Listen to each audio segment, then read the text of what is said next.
Hello students. आज के इस वीडियो में मैं झारखंड अधिविद्य परिषद के द्वारा आयोजित प्री बोर्ड एग्जामिनेशन 2025 के क्वेश्चन आंसर लेकर आया हूं। ये क्वेश्चंस क्लास 12 के आईटीज के होने वाले हैं। क्वेश्चंस को करने से पहले मैं आप सभी को क्वेश्चन के पैटर्न के बारे में बताऊंगा। क्वेश्चन का पैटर्न आप समझिए।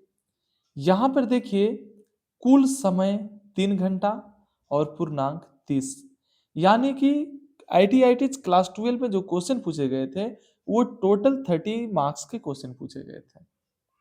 और इस 30 मार्क्स के क्वेश्चन को बनाने के लिए 3 घंटे का समय दिया गया था।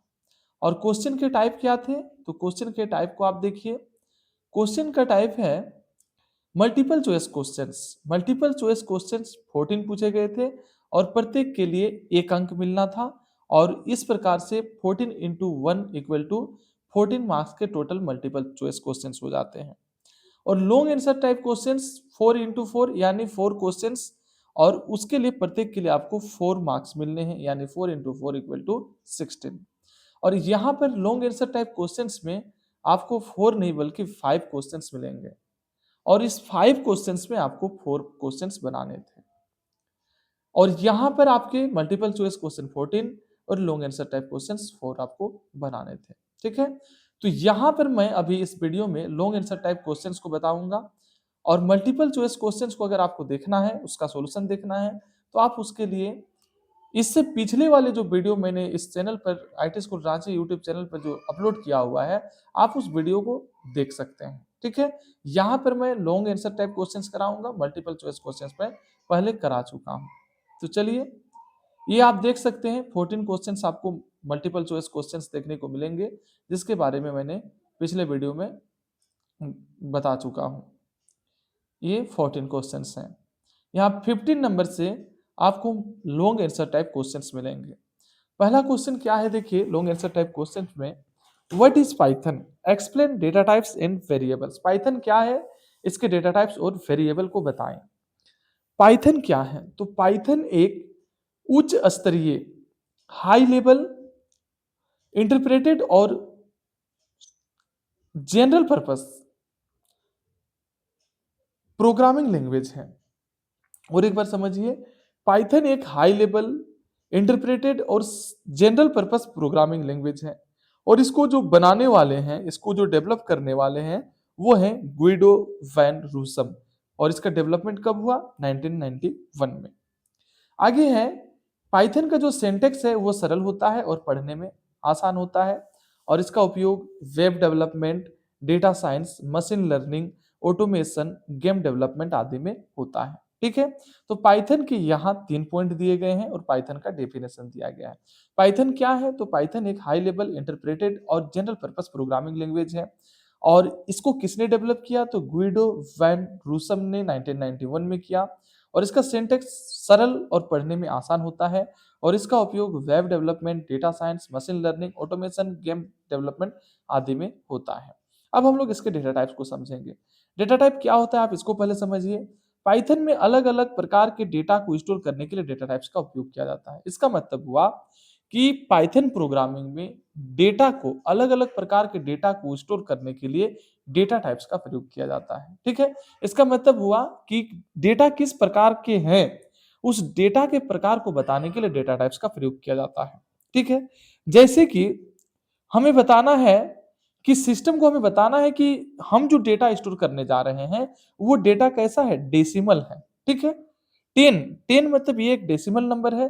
तो उसके लिए आपको इंट डेटा टाइप का प्रयोग करना होगा। यहाँ आप देख सकते हैं इंट लिखा हुआ इंटीजर, तो इंट डेटा टाइप का प्रयोग करना होगा। अगर आप पॉइंट वाले नंबर स्टोर करना चाहते हैं, जैसे देखिए यहाँ पर 3.14, तो इस प्रकार के डेटा को स्टोर करने के लिए आप फ्लोट डेटा टाइप का प्रयोग करेंगे। अगर आपको स्ट्रिंग यानी किसी नेम को स्टोर करना है, जैसे कि यहाँ आप देखेंगे एग्जांपल में नेम दिया हुआ है दिनेश, तो आपको अगर दिनेश नाम का डेटा टाइप, दिनेश नाम का डेटा अगर आपको स्टोर करना है, तो उसके लिए आपको str यानी स्ट्रिंग नाम का डेटा टाइप को आपको प्रयोग करना होगा। ठीक है, तो यहां हम 3 डेटा टाइप देखे, इंटीजर, फ्लोट और स्ट्रिंग। अब आगे हम लोग और डेटा टाइप देखेंगे पाइथन के, जैसे है कि बुलियन। अगर आपको ट्रू फॉल्स में किसी डेटा को स्टोर करना है तो उसके लिए आप बुलियन का प्रयोग करेंगे। अगर आपको किसी लिस्ट को स्टोर करना है, ठीक है, और ये लिस्ट जो है म्यूटेबल होंगे, यानी कि लिस्ट आपके चेंज हो सकते हैं। जैसे कि आपको मार्केट जाना है और मार्केट से आपको सब्जी खरीदना है, तो उसके लिए आप लिस्ट बना रहे हैं, तो सब्जी का लिस्ट जो है ऊपर नीचे आप कर सकते हैं, चेंज कर सकते हैं। तो इसके लिए आप लिस्ट डेटा टाइप का प्रयोग करेंगे और ऐसा डेटा आप स्टोर करना चाह रहे हैं जिसे आपको चेंज नहीं करना है, ठीक है, तो उसके लिए आप टपल का प्रयोग करेंगे। लिस्ट जो है वो म्यूटेबल होता है, यानी कि बदलने योग्य होता है, और टपल जो है वह अपरिवर्तनीय होता है, इम्यूटेबल होता है। और अगर आपको कोई यूनिक नंबर स्टोर करना है तो उसके लिए आप सेट डेटा टाइप का प्रयोग करेंगे। और अगर आपको जोड़े में डेटा को स्टोर करना है, जैसे कि आप यहां पर देखेंगे, नेम दिनेश, एज 20, ठीक है, तो यहां पर जोड़े में है, नेम क्या है, दिनेश है, एज है क्या है, 20 है। तो डिक्शनरी का प्रयोग आप कहां पर करेंगे, जहां आपको की वैल्यू जोड़े में आपको स्टोर करना हो, ठीक है। अब वेरिएबल्स को देखिए, वेरिएबल क्या है, तो वेरिएबल क्या होता है, वेरिएबल नाम होता है, ठीक है, डेटा को स्टोर करने के लिए उपयोग होता है। वेरिएबल एक नाम है जो किसी डेटा को स्टोर करने के लिए उपयोग किया जाता है, ठीक है। वेरिएबल क्या है, वेरिएबल केवल और केवल एक नाम है। इसका आप एग्जांपल समझिए, आपको 25 एज आपको स्टोर करना है, तो 25 आप कहीं भी 25 अगर लिख देते हैं, ठीक है, कहीं पर आप 25 लिख दिए, इसका क्या मतलब हुआ, इसका कोई मतलब नहीं हुआ कि 25 मतलब क्या है, कुछ पता नहीं चल रहा है। मान के चलिए आप 20 लिखे, तो ये 20 क्या है, आपको कुछ पता चल रहा है, नहीं चल रहा है। लेकिन आप 20 की जगह आप जहां पर 20 लिख रहे हैं, यहां पर आपने लिख दिया एज, ठीक है, और आप यहाँ 20 लिख दिए। अब पता चल रहा है ये 20 क्या है, एज है, तो ये एज आपका क्या है, वेरिएबल नेम है, और ये 20 क्या है, ये 20 आपका वैल्यू है। तो उसी चीज को आप यहाँ पर एग्जाम्पल जो दिया हुआ है उसको आप समझिए। एज जो है 25 है, और नेम क्या है, दिनेश है, प्राइस क्या है, 99.99 है। यानी एज आपका क्या हुआ, वेरिएबल नेम हुआ, वेरिएबल हुआ, नेम आपका वेरिएबल हुआ, और प्राइस भी आपका क्या हुआ, वेरिएबल हुआ। 25 दिनेश 99.99, ये आपका क्या है, वेरिएबल का वैल्यू है, ठीक है। तो मुझे जहां तक मालूम होता है कि आप लोगों को पाइथन पाइथन का डेटा टाइप और पाइथन का वेरिएबल आप लोगों को समझ में आ गया होगा। अब हम आगे नेक्स्ट क्वेश्चन करते हैं। हमारा नेक्स्ट क्वेश्चन है, what is coupling and cohesion. Coupling और कोहेजन क्या है, टाइप्स ऑफ कॉपलिंग, कॉपलिंग के आप टाइप को भी यहाँ पर एक्सप्लेन करना है आपको, ठीक है। सबसे पहले हम लोग देखते हैं कि कोहेजन क्या है। तो कोहेजन को 3 पॉइंट में बताया गया है, ठीक है। कोहेजन को यहाँ पर आप देखेंगे 3 पॉइंट में बताया गया है, तीनों पॉइंट को हम लोग एक एक करके देखेंगे। यहाँ पर देखिए, पहला पॉइंट है, कोहेजन का मतलब है एक मॉड्यूल या क्लास के अंदर कार्यों का आपसी संबंध और एकता। दूसरा पॉइंट है, अगर एक मॉड्यूल में सारे कार्य एक ही उद्देश्य के लिए हों तो कहा जाता है कोहेजन अधिक है। तीसरा पॉइंट है, अधिक कोहेजन अच्छा माना जाता है क्योंकि इससे मॉड्यूल समझने और मेंटेन करने में आसान होता है, ठीक है। आप अब इसका एग्जाम्पल को आप समझिए। दो एग्जाम्पल दिए गए हैं इसमें। एग्जाम्पल में क्या है, पहला, एक क्लास सिर्फ स्टूडेंट के डेटा और फंक्शन को ही संभाले। एक क्लास जो है सिर्फ स्टूडेंट के डेटा और फंक्शन को ही संभाले, तो इसको हम लोग बोलेंगे हाई कोहेजन।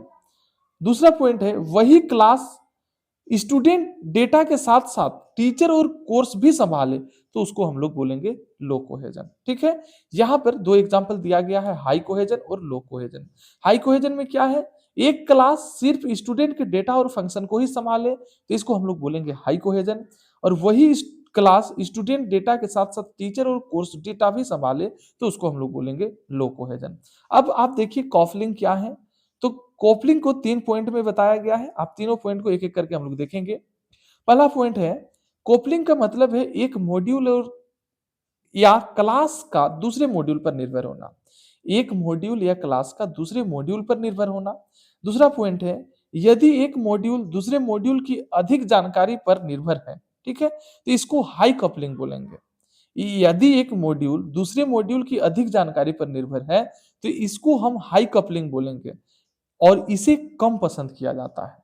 यदि मॉड्यूल अपने आप काम करे तो इसको लो कपलिंग कहा जाता है और इसको अच्छा माना जाता है। बात समझ गए होंगे। 3 पॉइंट है और एक बार मैं आप लोगों को समझा देता हूं। पहला पॉइंट है कि एक मॉड्यूल या क्लास का दूसरे मॉड्यूल पर निर्भर होना, ये कपलिंग का मतलब है। ठीक है, कपलिंग का मतलब है एक मॉड्यूल और क्लास का दूसरे मॉड्यूल पर निर्भर होना। और दूसरा पॉइंट है कि यदि एक मॉड्यूल दूसरे मॉड्यूल की अधिक जानकारी पर निर्भर है तो इसको हम लोग हाई कपलिंग बोलेंगे, जिसे कम पसंद किया जाता है। और यदि मॉड्यूल अपने आप काम कर सके तो उसको लो कपलिंग कहेंगे और इसे अच्छा माना जाता है। आप उदाहरण, यहाँ पर 2 उदाहरण दिए गए हैं, दोनों उदाहरण को भी समझिए। मॉड्यूल ए को मॉड्यूल बी के डेटा और फंक्शन की ज्यादा जानकारी चाहिए, ठीक है, तो इसको हम लोग हाई कपलिंग बोलेंगे। और मॉड्यूल ए और बी स्वतंत्र रूप से काम कर सके, इसको हम लोग लो कपलिंग बोलेंगे। अब आगे हम इसके टाइप्स को समझेंगे कि कितने टाइप होते हैं। ठीक है, तो कपलिंग के यहां पर टाइप बताए गए हैं। पहला है कंटेंट कंटेंट कपलिंग, दूसरा है कॉमन कपलिंग, तीसरा है एक्सटर्नल कपलिंग, चौथा है कंट्रोल कपलिंग, पांचवा है स्टैम्प डेटा स्ट्रक्चर्ड कपलिंग और छठा है डेटा कपलिंग। एक एक करके हम लोग सभी कपलिंग को देखेंगे कि कपलिंग के टाइप्स क्या हैं। पहला है कंटेंट कपलिंग। कंटेंट कपलिंग में 2 पॉइंट बताए गए हैं। पहला पॉइंट है एक मॉड्यूल सीधे दूसरे मॉड्यूल के डेटा या कोड का उपयोग करता है। ठीक है, तो इसे हम लोग कंटेंट कपलिंग बोलेंगे। एक मॉड्यूल सीधे दूसरे मॉड्यूल के डेटा या कोड को उपयोग करता है, इसको हम लोग कंटेंट कपलिंग बोलेंगे। सबसे खराब प्रकार का कपलिंग इसे माना जाता है। कंटेंट कपलिंग जो है इसे सबसे खराब प्रकार का कपलिंग माना जाता है। दूसरा है कॉमन कपलिंग, सामान्य कपलिंग। दो या दो से अधिक मॉड्यूल एक साझा ग्लोबल डेटा का उपयोग करते हैं, इसे कॉमन कॉपलिंग कहा जाता है। तीसरा है एक्सटर्नल कॉपलिंग, बाहरी कॉपलिंग। मॉड्यूल किसी बाहरी संसाधन जैसे फाइल, डेटाबेस पर निर्भर होते हैं तो उसे एक्सटर्नल कॉपलिंग कहते हैं।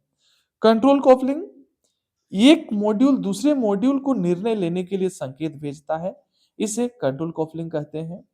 पांचवा स्टैम्प या डेटा स्ट्रक्चर्ड कपलिंग, एक मॉड्यूल पूरे डेटा स्ट्रक्चर को पास करता है लेकिन सभी डेटा का उपयोग नहीं होता। ठीक है, इसे स्टैम्प या डेटा स्ट्रक्चर्ड कपलिंग कहते हैं।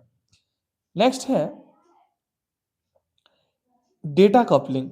डेटा कपलिंग के बारे में क्या बता रहा है? छठा, मॉड्यूल केवल आवश्यक डेटा ही पास करता है।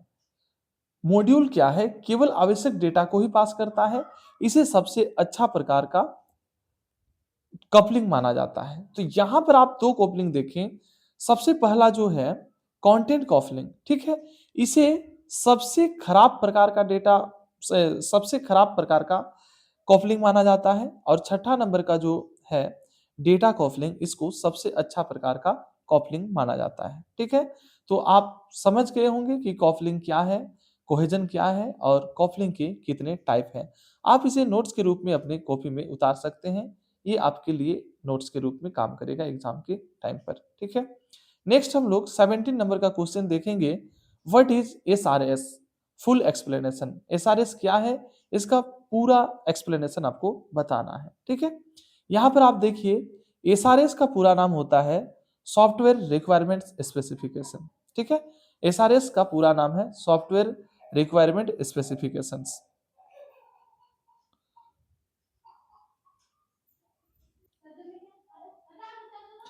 अब हम लोग एसआरएस के पूरे डेफिनेशन को समझेंगे। आप पहला पॉइंट देखिए, एसआरएस का पहला पॉइंट देखिए। एसआरएस एक औपचारिक दस्तावेज होता है जिसमें किसी सॉफ्टवेयर सिस्टम की सभी आवश्यकताएं स्पष्ट रूप से लिखी होती हैं। तो एसआरएस क्या है? सॉफ्टवेयर रिक्वायरमेंट स्पेसिफिकेशंस क्या है? तो एसआरएस एक डॉक्यूमेंट होता है, ठीक है, और उस डॉक्यूमेंट में क्या होता है? तो सॉफ्टवेयर सिस्टम की सभी आवश्यकताएं, रिक्वायरमेंट्स उसमें स्पष्ट रूप से लिखी रहती है। ठीक है, किसी सॉफ्टवेयर के बारे में एसआरएस डॉक्यूमेंट में पूरी जानकारी लिखा रहता है। ठीक है, दूसरा पॉइंट है यह बताता है कि सॉफ्टवेयर क्या करेगा और कैसे करेगा, और इस एसआरएस डॉक्यूमेंट के थ्रू ये बताया जाता है कि सॉफ्टवेयर क्या करेगा, कैसा बनेगा, कैसा काम करेगा। ठीक है, तीसरा पॉइंट है यह दस्तावेज ग्राहक क्लाइंट, यानी कि यह डॉक्यूमेंट जो है क्लाइंट और डेवलपर दोनों के बीच एक समझौते एग्रीमेंट की तरह काम करता है। ये बहुत इंपॉर्टेंट पॉइंट है, आप इसको समझिए कि यह यानी कि एसआरएस डॉक्यूमेंट जो है ये क्लाइंट और डेवलपर के बीच एक एग्रीमेंट की तरह काम करता है। ठीक है, आगे आप देखिए इसका उद्देश्य क्या है, एसआरएस डॉक्यूमेंट का उद्देश्य क्या है। तो पहला है सॉफ्टवेयर की आवश्यकताओं को स्पष्ट और बिना भ्रम के परिभाषित करना। दूसरा है ग्राहक और डेवलपर के बीच गलतफहमी को कम करना। तीसरा है डिजाइन, कोडिंग, टेस्टिंग और मेंटेनेंस के लिए आधार प्रदान करना। और चौथा है भविष्य में सॉफ्टवेयर में बदलाव, मेंटेनेंस को आसान बनाना। एसआरएस में क्या क्या शामिल होते हैं? तो एसआरएस में सॉफ्टवेयर के उद्देश्य, परिभाषाएं और संक्षेप यानी डेफिनेशंस एंड एब्रिविएशंस, ठीक है, और ओवरऑल डिस्क्रिप्शन, समग्र विवरण, सिस्टम का सामान्य कार्य, यूजर की आवश्यकताएं, सीमाएं, फंक्शनल रिक्वायरमेंट, सॉफ्टवेयर कौन कौन से कार्य करेगा, उदाहरण login, registration, report generation. Non functional requirements, performance, security, reliability, usability, उदाहरण response time, data security. System interface, system interface में क्या है, user hardware sorry system interface में क्या है, यूजर इंटरफेस और हार्डवेयर और सॉफ्टवेयर के इंटरफेस। ठीक है, ये सारे जो बताए गए हैं यही चीज एसआरएस डॉक्यूमेंट में आपको देखने को मिलेगा। ठीक है, एसआरएस डॉक्यूमेंट में सॉफ्टवेयर को बनाने का क्या उद्देश्य है, सॉफ्टवेयर में क्या क्या चीज शामिल है, उसका फंक्शन क्या है, उसका इंटरफेस क्या होगा, यही सारी चीजों के बारे में एसआरएस एसआरएस डॉक्यूमेंट बनाया जाता है। अब हम लोग देखेंगे IPv4 और IPv6 यानी इंटरनेट प्रोटोकॉल वर्जन 4 और इंटरनेट प्रोटोकॉल वर्जन 6, इसमें क्या डिफरेंस है, आप इस डिफरेंस को समझिए। पहले हम लोग IPv4 का देखेंगे, उसके बाद फिर हम लोग IPv6 को देखेंगे। IPv4 में क्या है, इंटरनेट प्रोटोकॉल वर्जन 4 में ये पुराना संस्करण है। इंटरनेट प्रोटोकॉल वर्जन 4 जो है ये पुराना संस्करण है और इसमें 32 बिट एड्रेस का उपयोग किया जाता है और इसे इस आईपी एड्रेस को IPv4 IP address co dot से 4 भागों में अलग किया जाता है। ठीक है, डॉट से 4 भागों में अलग किया जाता है। आप यहाँ एग्जांपल पर देखें 192.168.1.1, मतलब कि यहाँ दो चीज क्या बताया, एक कि डॉट से इसको अलग किया जाता है और कितने भागों में कितने पार्ट में इसको अलग किया जाता है, तो 4 पार्ट में अलग किया जाता है। फिर से एक बार तीनों पॉइंट को चारों पॉइंट को समझिए। IPv4 क्या है, ये एक इंटरनेट प्रोटोकॉल है जो ये पुराना वर्जन का प्रोटोकॉल है और इसमें 32 बिट एड्रेस का प्रयोग किया जाता है और इसे 4 भागों में बांटा जाता है इस एड्रेस को और डॉट के द्वारा इसे अलग किया जाता है। IPv6 क्या है, तो IPv6 जो है इसका जो फुल फॉर्म है इंटरनेट प्रोटोकॉल वर्जन 4 होता है। ठीक है, और ये नया संस्करण है। IPv4 जो है ये पुराना वर्जन है और 6 जो है नया वर्जन है और इसके लिए 28 बिट एड्रेस का प्रयोग किया जाता है। हमने देखा कि IPv4 में 32 बिट एड्रेस का प्रयोग किया जाता था और IPv6 में 128 बिट एड्रेस का प्रयोग किया जाता है और उसमें डॉट का प्रयोग किया जाता था, इसमें आप देखेंगे तो कोलन का प्रयोग किया जाता है। ठीक है, इस तरह से डॉट का प्रयोग किया जाता है और इसका एग्जाम्पल देखिए, आप इसका एग्जाम्पल देखेंगे तो ये ऊपर जो लिखा है ये आपका IPv4 का एग्जाम्पल है और ये नीचे जो एग्जाम्पल दिया गया है ये IPv6 का एग्जाम्पल है। आप इसे अच्छे से देख लेंगे। नेक्स्ट क्वेश्चन करते हैं, write the HTML code to generate the form as so below. ठीक है, यहां पर HTML कोड का एक आउटपुट दिया गया है, इस आउटपुट को देखकर आपको इसका इनपुट लिखना है यानी HTML कोडिंग करना है। इसका कोड मैंने पूरा यहाँ पर बताया हुआ है, आप इस कोड को देखेंगे, ये कोड मैंने पहले से रन किया हुआ है। आप इस कोड को अगर हूबहू सिस्टम पर आप अगर इनपुट करेंगे तो ये आपका रन कर जाएगा और आउटपुट आपको यही देखने को मिलेगा। ठीक है, तो आप इसको नोट्स फॉर्म में HTML कोड को लिख लेंगे, इस आउटपुट को भी लिखेंगे और इस इनपुट को भी आप लिख लेंगे। ये इनपुट जो आपको कोड दिख रहा है, ये रन किया हुआ कोड है। इसे आप कॉपी में उतार लेंगे और आप इसका प्रैक्टिस भी कर लेंगे। तो हमारा जो सब्जेक्टिव का जो क्वेश्चंस था वो यहाँ पर कंप्लीट होता है। तो आज के लिए यहीं पर हम लोग क्लास को समाप्त करते हैं। धन्यवाद।